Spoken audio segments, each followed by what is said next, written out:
அண்டார்டிகாவின் பனிக்கட்டிய பிறப்பில் வில்சன் குடும்பம் பனிக்கட்டுகளும் முடிவில்லா வெண்மையும் நடுவில் சிக்கிக் கொண்டனர்.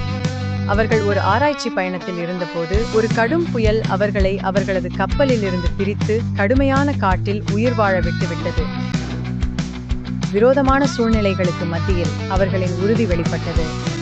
ஜார்ஜ் மற்றும் மார்தா வில்சன் அவர்களது 2 குழந்தைகள் வெண்டி மற்றும் டோமுடன் தங்கள் புதிய சூழலை விரைவில் ஏற்றுக்கொண்டனர். அண்டார்டிகாவில் வாழ்க்கை எளிதல்ல, ஆனால் இந்த குடும்பம் தங்களது கூட்டு போராட்டத்தின் மூலம் மேலும் நெருக்கமாக ஆனார்கள். நாட்கள் வாரங்களாக, வாரங்கள் மாதங்களாக மாறின. அதிக நேரம் செல்லும் முன் ஒரு வருடம் கடந்துவிட்டது. பின்னர் ஒரு கடும் பனிக்கால காலை ஒரு மீட்பு கப்பல் கண்ணோட்டத்தில் தோன்றியது. பனியின் உலகில் ஒரு நம்பிக்கையின் ஒளிக்கீற்று. வில்சன் குடும்பம் கப்பலில் ஏற தயாராகிய போது ஒரு துயரம் நிகழ்ந்தது. ஆவலும் குழப்பமும் நிறைந்த அந்த நேரத்தில் டோம் ஒரு அரிய அண்டார்டிகா பறவையின் மயக்கும் அழகால் கவனத்தை இழந்து தனியாக அலைந்து விட்டான். எவ்வளவு தீவிரமாக தேடியும் அவர்கள் அன்புக்குரிய மகனை இழந்து மனம் உடைந்தும் நம்பிக்கையோடு அங்கிருந்து புறப்பட்டனர்.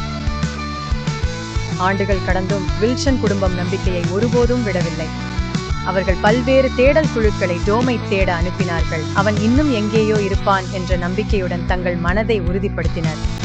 இதே நேரத்தில் டோம் கற்பனை கதியற்ற சவால்களை எதிர்கொண்டு உயிர் வாழ்ந்தான். பெற்றோரிடமிருந்து கற்றுக்கொண்டவற்றை பயன்படுத்தி தன் வாழ்விடத்தை உருவாக்கினான்.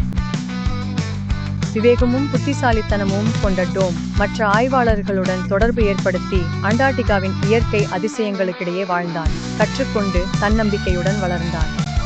இறுதியில் பல ஆண்டுகளுக்கு பிறகு டோமை தேடுவதற்காக அனுப்பப்பட்ட ஒரு தேடல் கப்பல் அண்டார்டிகா கரையை அடைந்தது.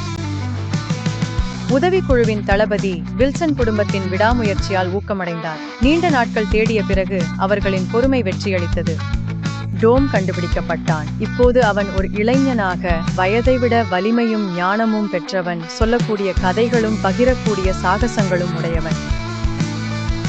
மீண்டும் ஒன்றிணைந்த வில்சன் குடும்பம் மகிழ்ச்சி கண்ணீருடன் ஒருவரையொருவர் கட்டிப்பிடித்து வாழ்வின் அருமை மற்றும் அண்டார்டிகாவின் வெறிச்சோடிய அழகு கற்றுத்தந்த பாடங்களுக்கு நன்றியுடன் தங்கள் தாய் நாட்டிற்கு திரும்பினர்.